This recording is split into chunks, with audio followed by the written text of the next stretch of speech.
But I'm growing not just for the purpose of showing off to the people watching the channel, because I'm grateful you're here, don't misunderstand, I am very happy. I'm growing and learning to grow food for my family.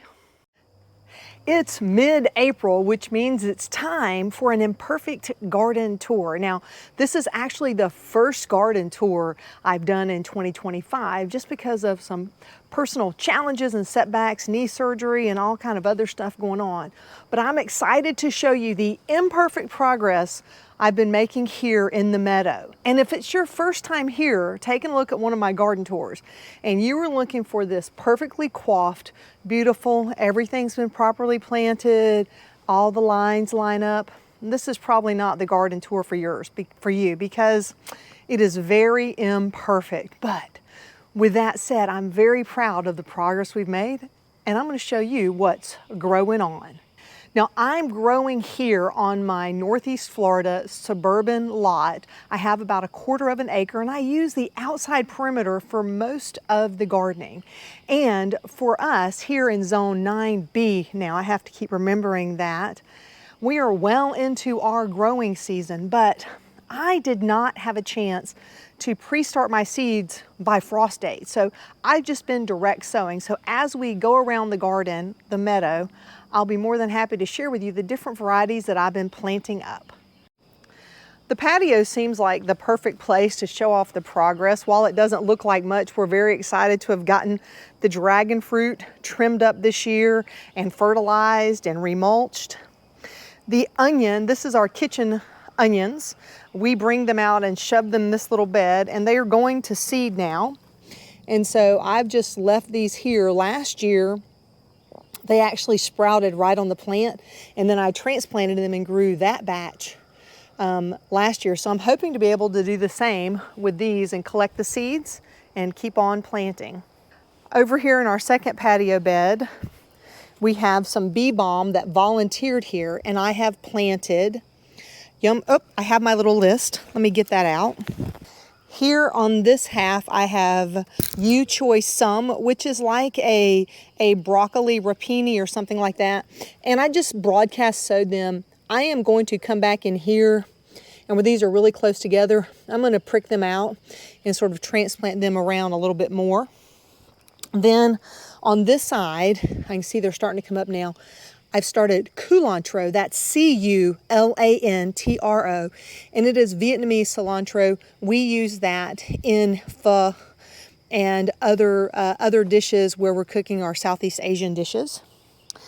In my green stalk, I have the leftover basil from last year, where I just broke it off whenever I had seeds and I threw it in.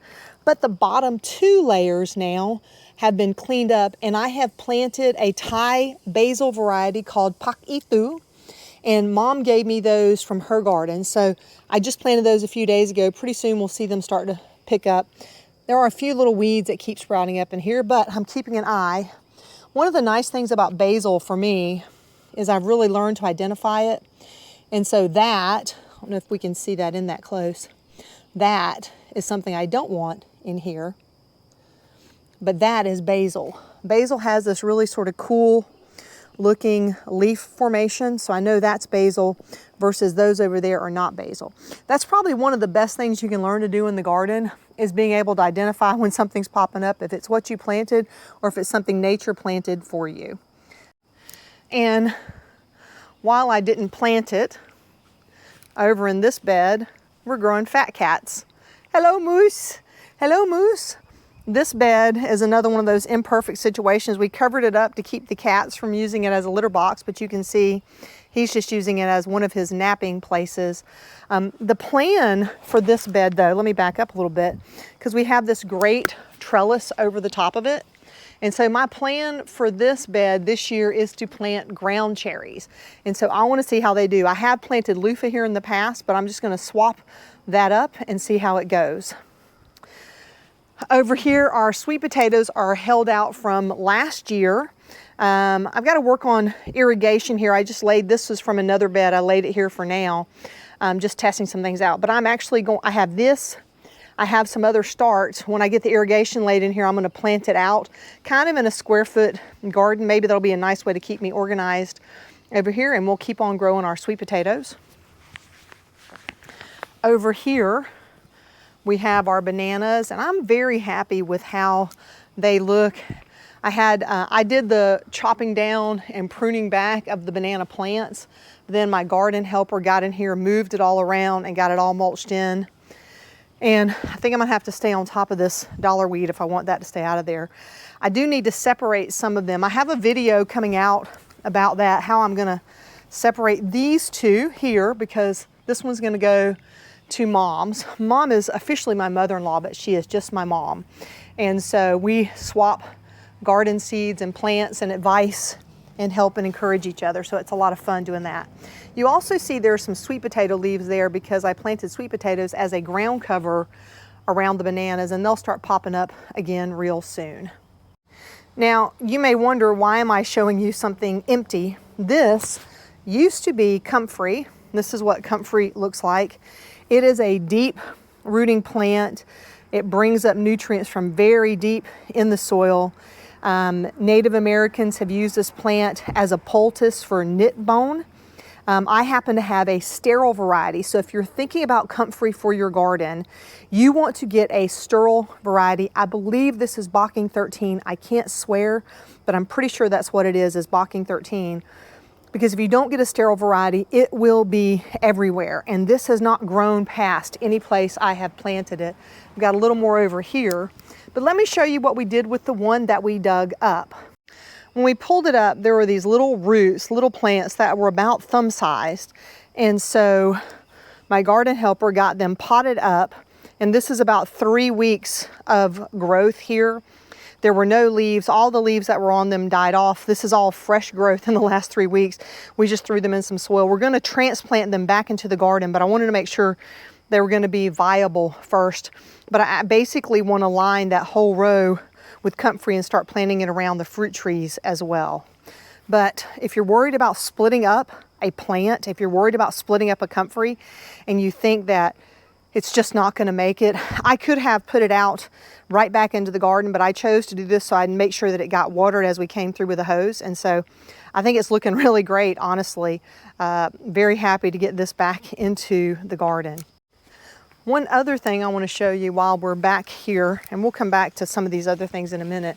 I don't know if this will show up, but I am growing some blackberries in the yard, but right over there, and I may have to get closer later, right over there, my helper yesterday, Jean, found a wild blackberry bush, which I'm guessing the birds transplanted for us, though I've eaten very few blackberries from the plants I do have, so the birds must be getting them and spreading it. And that is just old logs.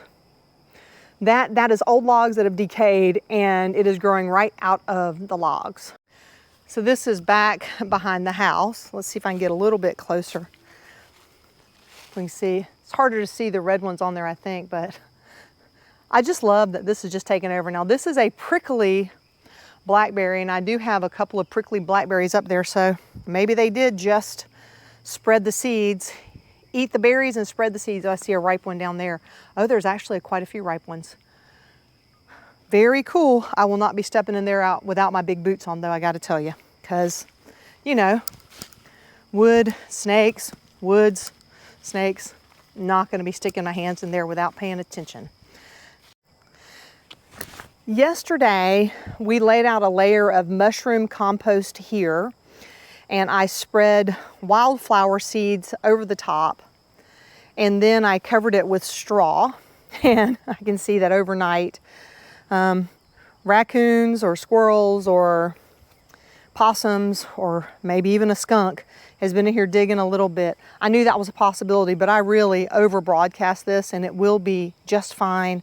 I want to work with nature and live with nature as much as I can, and sometimes that means you have critters, but I also have this view. I get to enjoy all that without a bunch of neighbors and fences behind me. So I think I can put up with the critters for a little bit longer. Here at the back, we have Orchard Row. We have this bottle brush tree that we planted early on. We have a persimmon. And I planted out these beds with 2 fruit trees in each bed and then supporting pollinator flowers on the ends. This purple sage has done well. This is either echinacea or rudbeckia here. The tree I had here died, and so I've got another one to go in this spot. We've got Myers lemon up. Oh good, these are growing up now. Oh, looks they've spread too over here. Myers lemon here. Some blueberries. I am very proud to say I remembered to, well, I'm late, but I fertilized the blueberries this season, so that was some of my proud progress.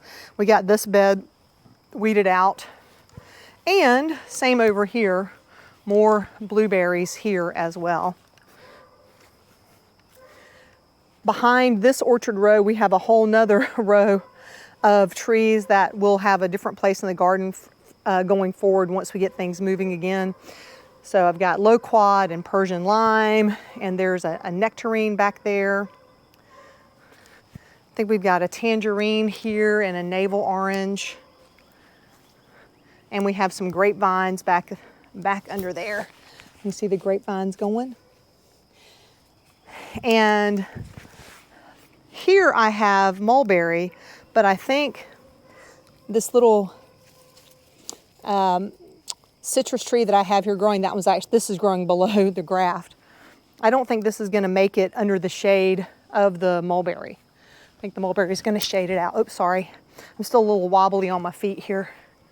So, but we definitely have mulberries, and I have been enjoying those. And they're getting bigger. This is about 3 times bigger than they were the first year, so I'm very excited about that. And believe it or not, I cut this off to my eye line just about. You can kind of see where all the new growth is shooting straight up. And apparently they do really well with lots of trimming, so I will be doing that. Whenever I'm out here, I'm enjoying a garden snack. Get a little sugar rush, something healthy and delicious. And whatever grows way up top, I let the birds have, and they eat what they eat, and I eat what I eat, and it's all good. Some people are worried about the birds and eating and making a mess, and it can happen. I mean, we definitely have some stains down here, but I don't have cars back here. I just have this one building. I'm not really too terribly worried about that. One of the things that I like about having the mulberry, and I have elderberry, and I have beautyberry here, is they really do feed some of the wildlife. They feed the birds. Because when you invite the birds and you give them something to eat like this, and we have birdseed too, they also look around the garden and look for pests. And so they're eating critters that would otherwise be eating the garden. And so I'm okay with sharing that with the birds. I get all the mulberries I want. I'm not into canning jams or anything like that, at least not yet. And so for now, sharing is just fine with me, and I'm gonna keep that tree pruned back every year, so it's just a nice little small part of the meadow. Do you agree? Huh? Do you agree up there? I don't know if you guys can see the crows here, sees me out here. They figure there must be peanuts coming soon. My wife likes to feed them peanuts, so usually when they get up there and they call and response, they're like, hey, the ladies in the yard, we may get peanuts, get over here, get over here. Now all of our fruit trees don't stop with Orchard Row. I've got another mulberry here. We've got some golden bamboo that I hope to raise up to turn it into a utility option for the garden. Some more blackberries. Now this is not a thorny variety, but the thorny variety is over here. I'll show you that in a second. African blue basil. I started with this one plant in the middle last year and keep taking cuttings and planting it around the garden, and so far I've been able to sustain it for 2 years. We've got taro. We've got blackberry here. Oh, I see finally a ripe blackberry. And we have blackberry under here, which is also thorny, and that variety is thorny. So I'm assuming that either a seed is dropped or it's gone underground through the bag into here. So I do plan to dig that up. Maybe I'll go put that in the back where those others are growing. Here's another height of imperfection. These are some plants that didn't get transplanted last year, and they lived until a couple of weeks ago, and then they just didn't get watered, and now they look terrible. So they're gonna go back in the compost pile, and it is what it is. This is my little nursery here. Things are greening up quite a bit. I'm begging for some light, so I probably need to do something with some of these. This is one of my natives. I originally purchased it, but now I've been able to transplant it around the garden. This isn't a giant ironweed, and it grows really tall and has these beautiful purple flowers. It is just lovely. I can't wait till that's flowering. I can show you all that. And then what appears to be a dead avocado is not. Check that out. We have all this new growth now. So I'm going to come back not too long from now and just chop that off and let it start growing again. This actually started growing in my compost bin, believe it or not. Here we have some more of that bee balm. We've been rescuing that from around the yard. The bee balm grows to a very lovely height, and it does just what you think. It balms the bees. No, it brings the bees over and they love it. Here is that thorny blueberry. So here is some advice for you. I'm sorry, blackberry. Here is some advice for you. Look for thornless if you can find it. These may taste better, but I gotta tell you, it reaches out and grabs you when you're walking by, and it does not feel good in the garden, in the meadow. I also learned something else really interesting about the blackberries this week. I was reading up on my fertilizing, and because I found the berry fertilizer, and it said great for blueberries, raspberries, and strawberries. And I thought, well, blackberries are a berry. Why isn't it great for blackberries? Well, it turns out apparently blackberries don't need the acidity that blueberries, strawberries, and raspberries need, which I found very interesting. I don't know why it is like that, but I just thought that was really neat. And so these won't get the berry fertilizer. They will get my regular, I think I have a 444 or 433 or something like that, plant tone or fruit tone fertilizer, and not the berry fertilizer that's a little more acidic. If you know any more about that, I would love for you to put down in the comments, because that was news to me. This is just the bed where everything has gone to live until I can do something different for now.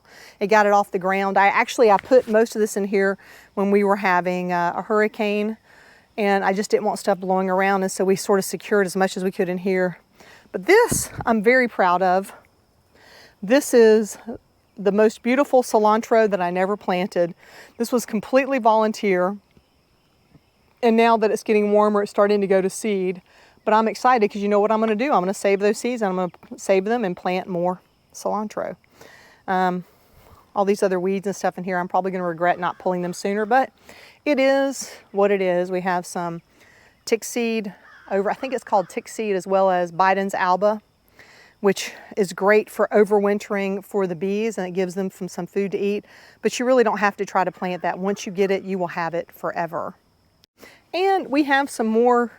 Actually, this is a fruit tree, but we don't use the fruits on it. I don't know that I've actually ever seen fruit. This is a kaffir lime, and you can tell that by that figure 8 on the leaf. We use these leaves in Thai cooking and curries and different dishes, and that just gives you that lime flavor. They get sliced up into thin slivers and used in cooking, kind of like a bay leaf might, but I think in bay leaves you leave them whole. Here we have a navel orange, and we actually have a few little oranges on. I'm very excited about this. Very excited about this. This had so many flowers, but now it's dropped to about 15 or so oranges, and I understand. How much can that support, right? Oh, and there's a little one in between. Actually, there's another little tiny citrus one right there. And that's the one that's going to go into the hole out in Orchard Row. Now, if you see that I've got chairs sitting everywhere, you probably saw that chair out there. I've got a chair over here. Because of my knee and my recovery and some of the fatigue that I've been having, I just can drag the chair up. That's one of the nice things about having a raised garden bed. I can either lean on it or drag the chair up and sit and do my gardening and have some accessible gardening without having to worry. And then I can just rest when I need to. One more on the patio is the mint. We got this fertilized in the other day, and it is looking beautiful. And you would think, why do you need to fertilize mint? Well, it's been in this container for 4 years and never had any additional fertilization or additional soil in here. So actually 3 years, I'm sorry. So I wanted to give it a little more life. I need to trim some of that out, and we need to make some fajitos. I like a good fajito. Here we have a key lime, and it is looking kind of sad. it got abandoned and didn't get watered like it should, but it's starting to come back now. Let's head on up to the front and we're going to work our way down the north side of the garden, and I'll share with you a lot of the other seeds that I've direct sown. But before we get over there, maybe you saw this planter we did underneath the mailbox. I love how the petunias look under here, and my little "Don't pee on me" sign, the dogs can't read that, so I've added a little bit of pepper flakes to try to discourage them from peeing on my pretty flowers. One of my projects for this week is this little pollinator garden. It used to be a pollinator garden up front, but we're actually going to turn this into more decor. I've gotten rid of most of the weeds in here. I see another bee balm, but I'm going to grow sweet potato, and I'm just growing it as a ground cover for the green, and a white sweet alyssum. And so we'll just have a carpet of green and white up here, and I'm planting all the seeds myself, and I'm just going to broadcast them. I'm going to pull back all this mulch, scrape the soil a little bit, broadcast the seeds, and throw some straw over it. And then once they get growing back in, we can come back in with some mulch and finish prettying it up. But I'm really excited to see how that's going to turn out. And I'm going to take this sweet potato vine here and split it up and transplant it all throughout this area. It was all throughout this area, but it's just slowly starting to come back. I can see I've got some more coming up there. I'm not really trying to grow food up here with the sweet potatoes, just a nice little ground cover. I don't know how well this will show up, but I would be remiss if I didn't show you that finally the tabibua tree has been blooming. I'm so excited about that. I can't wait till the year that it all blooms and it's all yellow all over. Up on the north side of the yard, up in the front, this is like the sunniest location in the entire yard. We have overwintered some Asian wing beans. Of course, the dollar weed and torpedo grass have helped themselves, but in the middle, I have planted a downy mildew resistant type of basil, and I can see the very first one has finally popped up in there. So I'm excited about that.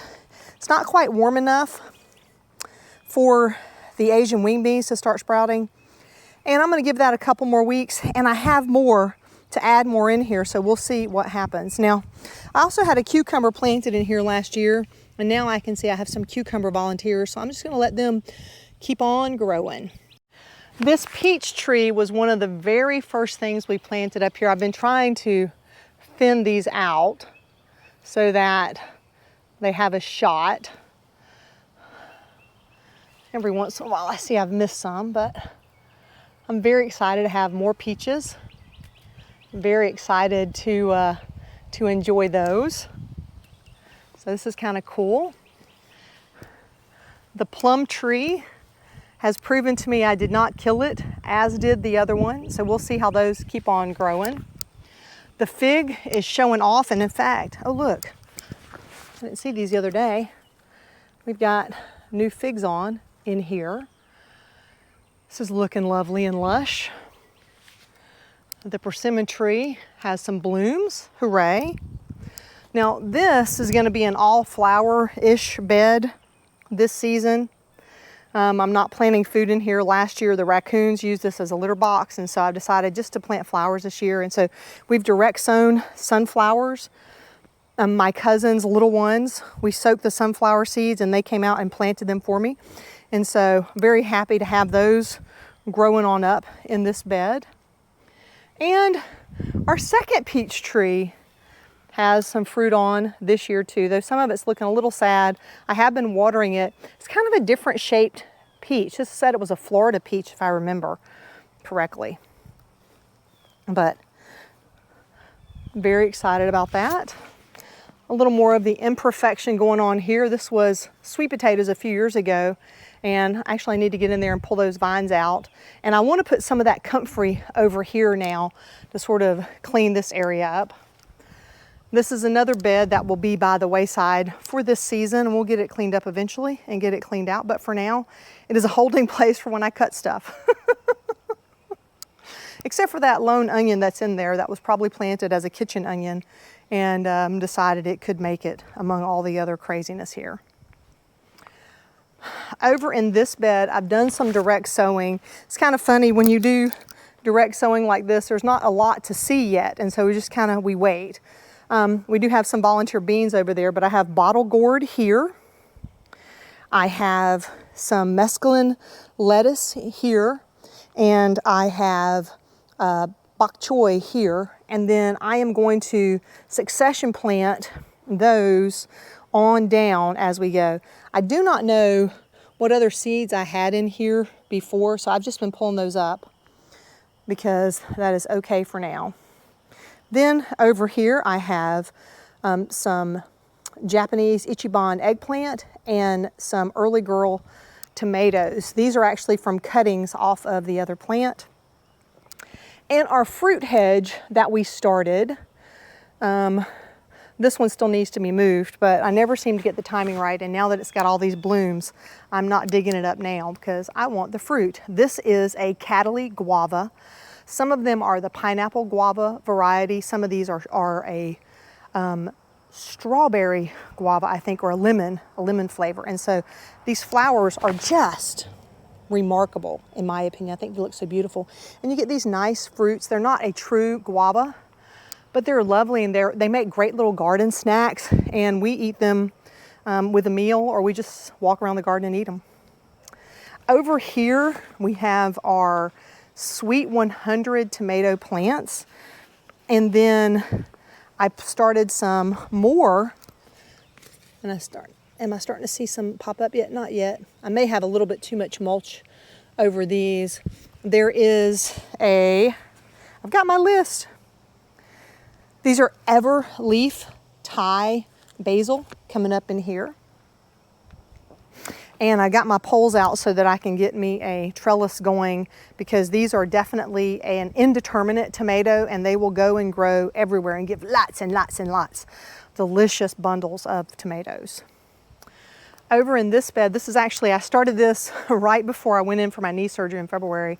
So I have bell peppers here, California Wonders, and they are doing pretty darn good. Actually, I see a nice sized baby coming up in there. Hopefully we can get that. And then more of the early girl tomatoes here, which I've pruned back quite a bit. It's kind of interesting, when they first went in here, they have outdone the ones that are over there. Now, on this side, there were beans last year, and on that side there weren't. But also, this side got a lot of sun. When they were little, when they were first planted, they were below this edge, so they got sun. But these were also below that edge, and so they weren't getting the same amount of sun. So it'll be interesting to see, but I really think that this side is continuing to do better. I already see some flowering down here, not seeing any of that happening on this side. So maybe that extra boost of nitrogen as well as the better sun did play a part. And then over here we have some volunteer cucumbers. Again, cucumbers were planted on this end last year, but I'm just gonna let them grow and see what we get. Then I overwintered another Ichiban eggplant, and so far, so good. It's starting to, and when I say overwinter, I just mean I didn't pull it up, and I wanted to see what would happen. And so that is coming along there. I'm kind of excited about that. So it's pretty cool. I mean, considering my lack of ability to get out here and do stuff, and some of my fatigue and thing from surgeries and all that's growing on with me, I've just made the decision that I'm gonna get out here for 20 or 30 minutes and I'm gonna get one little project done. And this is accumulation of a month's worth of little projects, well, maybe 3 weeks worth of little projects. Between cleaning, weeding, and the last 10 days or so, I've started the direct sowing. So I'm pleased with the progress. And I think if you're letting something stop you from getting things growing, just figure out what you can do and be okay with that. I would love one day to maybe have a perfect garden tour, but I don't think that's realistic.